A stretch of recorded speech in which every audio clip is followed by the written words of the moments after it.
ಖಂಡಿತ ಈ ಮುಖೇನ ನಾವು ತಿಳ್ಕೊಳ್ಬಹುದು. ಈಗ ನಾವು ಪ್ರಾರ್ಥನೆ ಅಂತ ಹೇಳಿ ಬಂದಾಗ ಮಕ್ಳಿಗೆ ನಾವೇನ್ ಹೇಳ್ಕೊಡ್ತೀವಿ, ಒಳ್ಳೆ ವಿದ್ಯಾಬುದ್ಧಿ ಕೊಡಪ್ಪ ಅಂತ ಹೇಳಿ ಕೇಳ್ಕೊ ಅಂತ ಹೇಳ್ತೀವಿ. ನಾವೇನ್ ಮಾಡ್ತೀವಿ, ನಮಗೆ ಈ ಒಂದು ಆಸೆಗಳು ಇದಕ್ಕೆ ಮಿತಿಯೇ ಇಲ್ಲ. ದುಡ್ಡು ಕೊಡಪ್ಪ, ನನಗೆ ನಾಳೆ ಈ ಒಂದು ಕಾರ್ ಕೊಡ್ಸಪ್ಪ, ಈ ಥರದ್ದು ಬೇಕಪ್ಪ, ನನಗೆ ಈ ಬಂಗ್ಲೆಯಲ್ಲಿ ಇರಬೇಕು. ಈ ಆಸೆಗಳು ಯಾವತ್ತೂ ಕೊನೆ ಆಗೋದೇ ಇಲ್ಲ. ಹಾಗೇನೆ ಪ್ರಾರ್ಥನೆಗೂ ಕೊನೆ ಇಲ್ಲ. ಆದ್ರೆ ನಿಜವಾದ ಪ್ರಾರ್ಥನೆಯನ್ನ ನಾವು ಯಾವ ರೀತಿ ಮಾಡ್ಬೇಕು, ಯಾವ ಅರ್ಥದಲ್ಲಿ ಮಾಡ್ಬೇಕು ಅಂತ ಹೇಳ್ತೀರಿ? ನೋಡಿ, ಈಗ ನಮ್ದೇ ಹೇಳ್ತೀನಿ, ನಮ್ ಪ್ರತಿನಿತ್ಯ ಇದು ಕೊಡು ಅದು ಕೊಡು ಇದೇನು ಇಲ್ಲ ನಮಗೆ. ನಾವು ಒಂದೇ ಕೇಳುದು, ಇಷ್ಟೆಲ್ಲ ಕೊಟ್ಟಿದೆ, ಎಂತ ಕರುಣಾಮಯಿ ನೀನು, ನಿನಗೆ ನನ್ನ ಪೂರ್ಣ ಶರಣಾಗಿ ಧನ್ಯವಾದ ಅಂತ ಹೇಳ್ತೀವಿ ನಾವು. ಹಾಗೂ ನೀನು ಕೊಡಬೇಕು ಅಂತಿದ್ರೆ ಸಾಮರ್ಥ್ಯ ಕೊಡು, ಜ್ಞಾನ ಕೊಡು, ಇನ್ನೇನು ಬೇಕಾದ್ರೂ ಸಂಪಾದಿಸ್ಕೋಬಹುದು.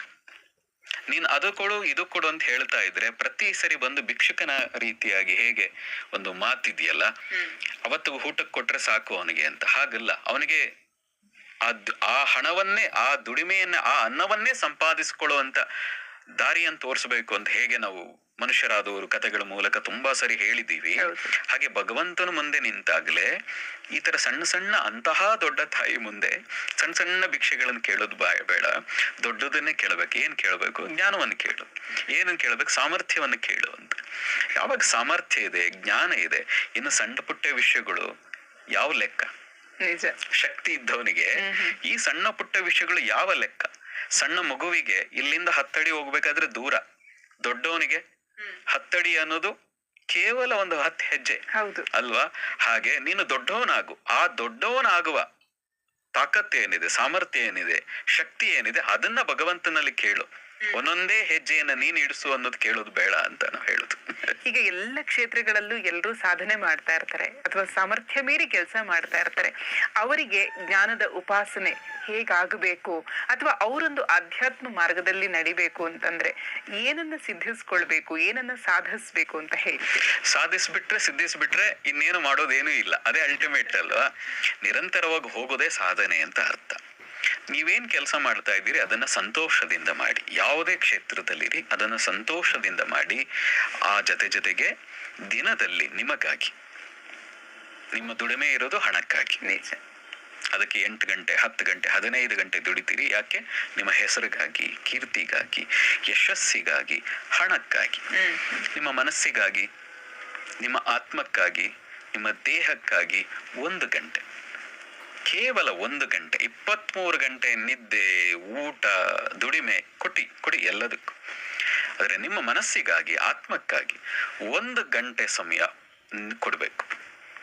ಏನ್ ಮಾಡ್ಬೇಕು? 1 ಗಂಟೆ ಒಂದಷ್ಟು ಎಕ್ಸಸೈಸ್ ಮಾಡಿ, ಒಂದಷ್ಟು ಪ್ರಾಣಾಯಾಮ ಮಾಡಿ, ಒಂದಷ್ಟು ಧ್ಯಾನ ಮಾಡಿ. ಹಾಗಾದ್ರೆ ಮನುಷ್ಯನಿಗೆ ಆತ್ಮತೃಪ್ತಿ ಆಗುತ್ತಾ? ಪ್ರತಿಯೊಬ್ಬರಿಗೂ ಆಗ್ತದೆ. ಆತ್ಮತೃಪ್ತಿ ಆಗದೇನು, ಆದ್ರೆ ಆಗ್ಬಾರ್ದು, ಒಂದೇ ದಿನದಲ್ಲಿ ಆಗ್ಬಾರ್ದು ಅದು ಅಂತ. ಹಾಗಾಗ್ಬಿಟ್ರೆ ಅದು ಕೊನೆ ಆಯ್ತು. ಹೌದು, ಯಾವ್ದ್ರಲ್ಲೂ ಆತ್ಮತೃಪ್ತಿ ಇರ್ಬೋದು. ಅಧ್ಯಾತ್ಮದಲ್ಲೂ ಇಲ್ಲ ಆತ್ಮತೃಪ್ತಿ ಅನ್ನೋದು. ಆತ್ಮತೃಪ್ತಿ ಅಂದ್ರೆ ಏನು? ಕೊನೆ ಘಟ್ಟ ಮುಟ್ಟಿ ಆಯ್ತು ಅಂತ. ಹಾಗೆ ಆಗ್ಬಿಟ್ಟ ಮೇಲೆ ನಿಂತು ಹೋಗ್ತದೆ ಅದು. ಹಾಗೆ ಒಂದೇ ದಿನಕ್ಕೆ ಆಗ್ಬಾರ್ದು ಆತ್ಮತೃಪ್ತಿ. ಕೃಷ್ಣನ ಮುಂದೆ ಅರ್ಜುನ ನಿಂತು ಆತ್ಮತೃಪ್ತಿಯನ್ನು ಹೊಂದ್ಬಿಟ್ಟಿದ್ದಿದ್ರೆ 18 ಅಧ್ಯಾಯ 700 ಶ್ಲೋಕಗಳಲ್ಲಿ ಭಗವದ್ಗೀತೆ ನಮ್ಗೆ ಸಿಗ್ತಾನೆ ಇರ್ಲಿಲ್ಲ ಅಲ್ವಾ? ಅದು 18 ಚಾಪ್ಟರ್ ಆಮೇಲೆ ಬಂದಿರಬಹುದು, ಒಟ್ಟಿಗೆ ಇರ್ಬೋದು, ಅದೇನಾದ್ರೂ ಇರ್ಲಿ. ಆದ್ರೆ ಇವತ್ತಿಗೆ ತಕ್ಕಂತಾನೆ ಹೇಳಿದ್ರೆ ಫಸ್ಟ್ ಚಾಪ್ಟರ್ ಅಲ್ಲೇ ಕೃಷ್ಣ ಏನಾದ್ರು ಆನ್ಸರ್ ಮಾಡಿ ಅರ್ಜುನನಿಗೆ ಸಂತೋಷ ಆಗ್ಬಿಟ್ಟು ಆ ಆತ್ಮತೃಪ್ತಿ ಆಗ್ಬಿಟ್ಟಿದ್ದಿದ್ರೆ ಒಂದೇ ಚಾಪ್ಟರ್ಗೆ ಭಗವದ್ಗೀತೆ ಮುಗಿದು ಹೋಗ್ತಿತ್ತು ಅಲ್ವಾ? 700 ಶ್ಲೋಕದವರೆಗೂ ಕೂಡ ಸಾಗಬೇಕಾದ್ರೆ ಅವನಿಗೆ ಅನಿಸ್ತಾ ಇತ್ತು ಇನ್ನು ಸಾಕಾಗ್ತಾ ಇಲ್ಲ, ಇನ್ನೂ ಏನೋ ಪ್ರಶ್ನೆ ಹುಟ್ಟುತ್ತಾ ಇದೆ, ಜಿಜ್ಞಾಸೆ ಹುಟ್ಟುತ್ತಾ ಇದೆ. ಆ ಜಿಜ್ಞಾಸೆಯಿಂದಾಗಿ 700 ಶ್ಲೋಕಗಳು ಅಲ್ವಾ? ಈ ಜಿಜ್ಞಾಸೆಯಿಂದಾಗಿ ಅಷ್ಟು 108 ಉಪನಿಷತ್ತುಗಳು, 150 ಅನ್ನೋದು ಇದೆ ಮಾತು. ವೇದಾಂತ, ಉಪನಿಷತ್ತು, ಪುರಾಣ ಇವೆಲ್ಲವೂ ಬಂದದ್ದು ಜಿಜ್ಞಾಸೆಯಿಂದ. ಅರ್ಥಾತ್ ಇನ್ನು ಏನೋ ಬೇಕು ಅನ್ನುವಂತ ಹಪಹಪಿಯಿಂದಾಗಿ. ಆ ಹಪಹಪಿ ಇರ್ಲಿ, ಆದ್ರೆ ಇದ್ಯಾವುದು ಪರ್ಮನೆಂಟ್ ಅಲ್ಲ ಅನ್ನೋದು ಗೊತ್ತಿರ್ಲಿ ಅಷ್ಟೇ. ಆದ್ರೆ ಒಂದು ದಿನ ಆತ್ಮತೃಪ್ತಿ ಖಂಡಿತ ಆಗ್ತದೆ. ಹಾಗಾಯ್ತು ಅಂದ್ರೆ ಅರ್ಥ ಏನು? ಮೋಕ್ಷ ಅಂತ ಅಷ್ಟೆ. ನಿಜ. ಈಗ ಬೇಕು ಬೇಡಗಳ ನಡುವೆ ಈಗ ನಮ್ಮ ಜನಜೀವನವನ್ನ ನಾವು ನೋಡ್ತಿದ್ದಾಗ ನಾವು ಎಲ್ಲರಿಗೂ ಹೇಳ್ತೀವಿ ಸರಿಯಾದ ಮಾರ್ಗದಲ್ಲಿ ಹೋಗಿ, ಸನ್ಮಾರ್ಗದಲ್ಲಿ ನಡೆಯಿರಿ ಅಥವಾ ಸಕಾರಾತ್ಮಕ ಯೋಚನೆಯಲ್ಲಿರಿ. ಸಕಾರಾತ್ಮತೆ ಅದನ್ನ ಬಿತ್ತರ ಮಾಡುವಂತಹ ಒಂದು ಕೆಲಸವನ್ನ ನಾವು ಮಾಡ್ತಿದ್ದೀವಿ.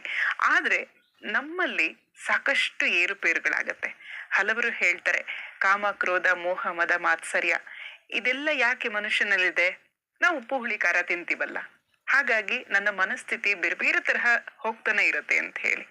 ನಾವ್ ಎಷ್ಟು ಒಳ್ಳೇದು ಮಾಡಕ್ಕೆ ಹೋಗ್ತೀವೋ ಅಷ್ಟೇ ಕೆಡಕಾಗ್ತಾ ಇದೆ. ಸಮಾಜವನ್ನ ನೋಡೋಣ, ಸಮಾಜದಲ್ಲಿ ಇವತ್ತು ಎಷ್ಟೆಲ್ಲ ಕೆಡುಕುಗಳು ರಾರಾಜಿಸ್ತಾ ಇದೆ, ತಾಂಡವ ನಡೀತಾ ಇದೆ.